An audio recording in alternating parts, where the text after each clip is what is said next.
Other shows we have for you to enjoy at myclassicradio.net. The Avengers was most certainly not a household name in South Africa prior to the radio series.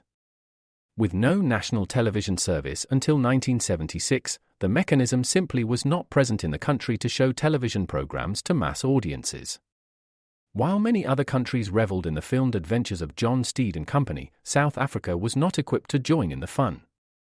The series took Britain by storm and made a major impression in the American markets, being that greatest of rarities, a British series given a network transmission slot.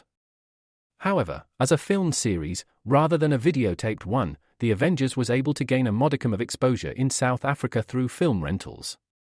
Come and listen at myclassicradio.net. Other shows we have for you to enjoy at myclassicradio.net. 21 Precinct was a police drama broadcast on CBS from July 7, 1953, to July 26, 1956.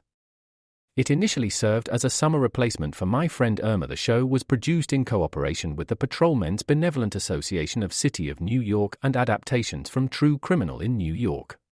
The Policeman's Point of View. Historically, the 21st Precinct had been located near Gramercy Park, Manhattan. In 1929, the department reorganized the precinct numbering, and 21st designation was discontinued. No such precinct existed during the run, nor does a 21st precinct exist.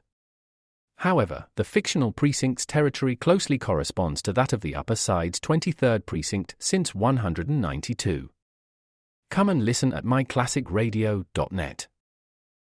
Your Coca-Cola bottler presents Claudia, based on the famous play and novels by Rose Franken. Brought to you transcribed Monday through Friday by your friendly neighbor who bottles Coca-Cola. Relax, and while you're listening, refresh yourself. Have a Coke. And now, Claudia. Some think the world is made for fun and folly. Claudia! Claudia! Here I am, darling. What is it? Oh, nothing. Nothing, and you were shouting like a banshee? Just thought I'd say hello to you. Hello.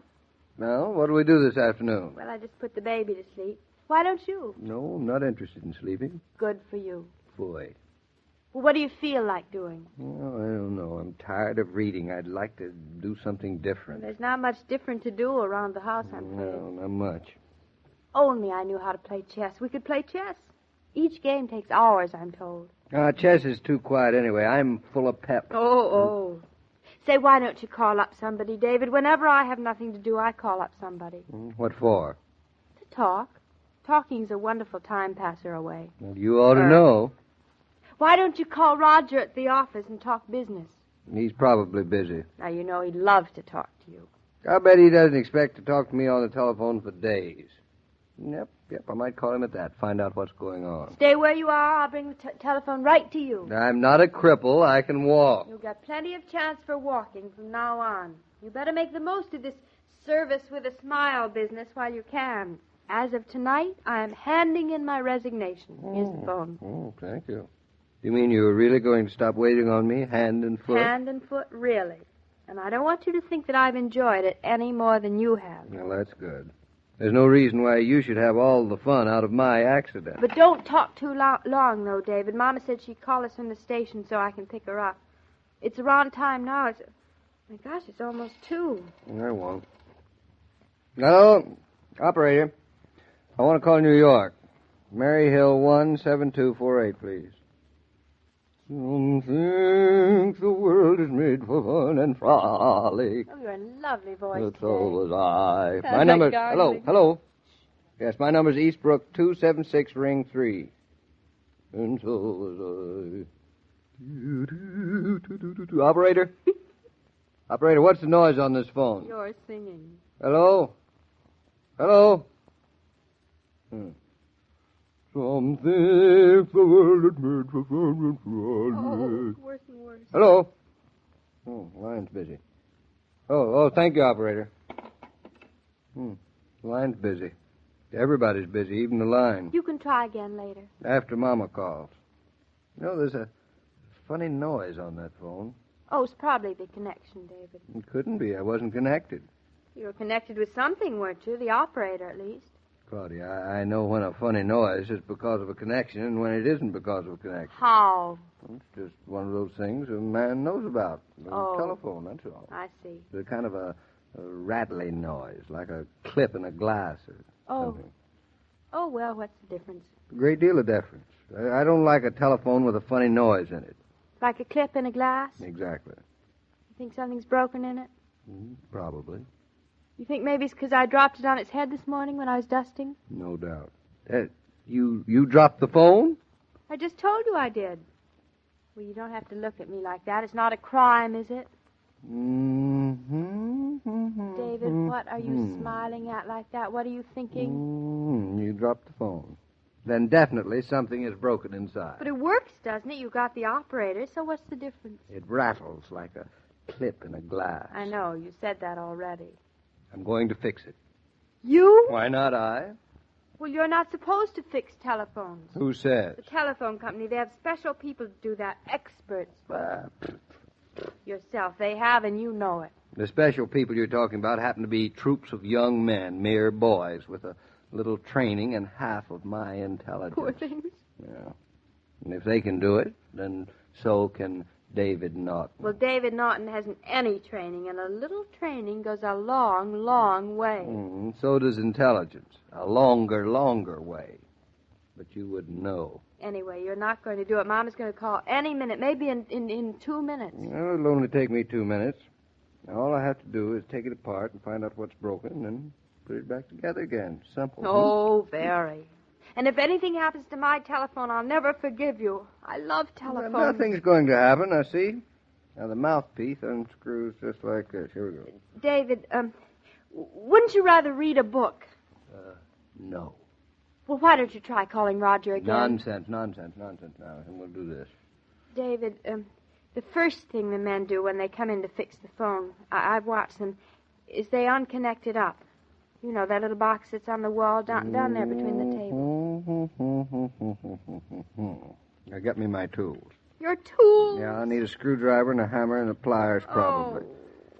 What if the phone rings? It won't ring if I unconnect it up, as you put it. What if Mama or somebody's trying to call us, and Mama is?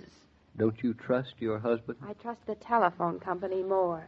And besides, a little rattle like a clip in a glass doesn't bother me. It doesn't bother me at all. Not the least bit. I like it. That's because you got clips in your head.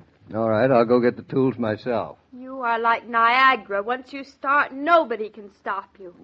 At least stay put on the sofa. I'll get the tools. I'll have the whole business done in 5 minutes. And then we'll see who's so smart. Trust the telephone company more, do you? I'll show you what kind of a man you married. You have gone mad. Absolutely, completely mad. And if you hadn't so nearly died 2 weeks ago, I wouldn't be so patient with you either. And I want you to know that all this is against my better judgment. When you want to get something done, get an expert, I say. And so yes, that's what I always say. Get an expert, a professional. And so do I. Oof, And so do this I. is heavy. Just wait till you see what I've done. There. I can't wait. Well, look. David, what are all those little pieces on the floor? The receiver. Oh, no. There, give me those tools. Now, I'm going to disconnect up the phone. I'm not going to look. Well, nobody asked you to. All those pieces, and haven't you found what's broken yet? If I'd found what's broken yet, I wouldn't be doing what I'm doing. Well, I'm not so sure. This is like a disease. Once you start taking something apart, you go right on till it's too late. Speak for yourself, John. You know, you should have been a doctor. Don't mind if I call you John, do you? No. What's being a doctor got to do with this? You just love taking things apart to find out what makes them tick, just like a surgeon. Yes. Now, the lid's off. That is the stomach incision you've just made. See what I mean? You don't have to go any further with your analogy. Now, and these little wires, there they are. There's 3. 1, 2, 3, yep. One wrapped around a screw, a red one, a white one. Remember which is where, David. Now, Claudia, will you get out of my light? I can't see a thing. That's right. Blame me because you don't know what you're doing. And stop breathing down the back of my neck, will you? I am not anywhere near the back of your neck. Screwdriver. It's on your lap. Oh, there we are. Now, off comes a little wire, and then this one. Now, the Third and last. Now we're disconnected. You sure? Yep, sure.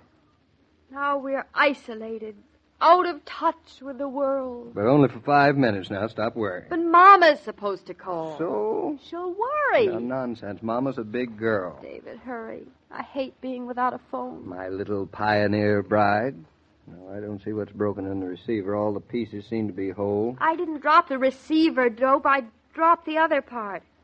The other part? The part I don't know the name for. The part with the dial thing on it. Then why didn't you say so? Well, it doesn't have anything to do with hearing a noise while you're talking. How do you know? Does it? David, don't take any more apart. It's too late to stop now. I see. Oh, the bottom unscrews it like this. I feel like an orphan. Very simple, very simple. One more screw. The bottom fell out. David, don't lose those screws. One's rolled under the sofa. Pick it up while I investigate. You pick it up. Thing. I'm not the one who needs occupational therapy. I'm not supposed to lean over. Since when? Since my concussion. Oh, now you remember. When there's something you don't want to do, then you remember. You average man, you. 3 little wires, just like the ones in the box. Fascinating pieces of equipment. Anything broken besides what you've done? Looks all right to me. How can you tell? Instinct. David, please get your instinct to start putting it together again, please. What an old nag you are. I know, I admit it, but put it together anyway. All right, just to show you I know how, I will. Fine. And then you won't be nervous when I take it apart again. Again? Of course, I'm just putting it back together again so Mama can call. Then I shall take it apart to fix it if it still rattles. Over my dead body. Now, here's the red wire. It goes right around here. Did you hear what I said? Yes, you said over your dead body. Oh, well, I'll put the receiver together in the meantime. Think you can? Of course I can. Nope, the white wires. You sound as if you knew what you were doing. Misanthrope. You know, maybe you shouldn't have been an architect at all. Maybe you should have been a telephone man. Maybe I'm both. Clever. Now, one more wire and I can close up the bottom. Then the box on the wall. Oh, no, you don't have to tell me. And I'm hurrying as fast as I can, too. I ought to get you an electric train. That's what I ought to get you. Then you can play with it and leave my poor little defenseless telephone alone. You're such a possessive little woman. How you doing? So, I'm putting the wires back in the box on the wall, and I'm on the last one. I'm just putting the mouthpiece back on. This is a cinch. You'll be glad when everything is back together again. You're such a little worrier. There. I'm finished. Just one moment. The world is Well, I'm waiting. There. So am I. Now give me the phone. You'll see it's perfectly all right. I'll apologize if it is. You feel safe in making that statement, don't Very, you? very. Now I'll dial the operator and we'll see how this phone works. Whether it works or not. Well, go on. Go on. Very funny, very funny. Mind you, I hope it does work. Yes, I can tell. I'm not the kind of wife who hopes it won't work just to prove a point. No, you wouldn't do that. Dial ahead. Don't be nervous. Thanks. Well, I hear a dial tone. I thought you'd be interested. I am. A dial tone's half the battle, you know. Hello, operator. No, I'm not making any call. It works? Thank you. Thank you, operator. Thank you very much. I just wanted to hear your voice, operator. That, my love, was the operator. And she must think you're crazy. What do you think I am? Crazy. I mean, brilliant. I really think you are, darling. David, you know, ordinary people aren't supposed to know how a phone works. That's very difficult. So that proves, darling, that you are not just ordinary people. Me neither. You're wonderful, David. Kiss me. Come and get it. Oh! Eek! My eyes are closed. Tell me what it is. The telephone, David. It's in a million pieces. When people come into your home, whether they're expected or unexpected, you like to be able to extend a pleasant welcome. That's always easy if you have a good supply of Coca-Cola on ice. When you say, have a Coke, it's as though you said, glad you came. Relax and share the pause that refreshes with us. Mr. King, what do you think of my son-in-law monkeying around with the telephone? Oh, well, for an architect, he didn't do too badly. Best of all, it's good to see David feeling better. And a phone is a small price for that. Very small indeed. Still, I can't help wondering as to what he'll think of next to entertain himself. Well, you're safe tomorrow, Mrs. Brown, because tomorrow David will have plenty to think about. Really? And you'll have Jared Tucker to thank for that. He brings David a gift, and Well, see you tomorrow. I will indeed. Goodbye, Mr. King. So long, Mrs. Brown. As I was about to say, every day, Monday through Friday, Claudia comes to you transcribed with the best wishes of your friendly neighbor who bottles Coca-Cola. So listen again tomorrow at the same time. And now this is Joe King saying au revoir. And remember, whoever you are, whatever you do, wherever you may be, when you think of refreshment, think of Coca-Cola. For Coca-Cola makes any pause the pause that refreshes. And ice-cold Coca-Cola is everywhere. This broadcast of Claudia was supervised and directed by William Brown Maloney. And now, here's a word from your friendly neighbor who bottles Coca-Cola.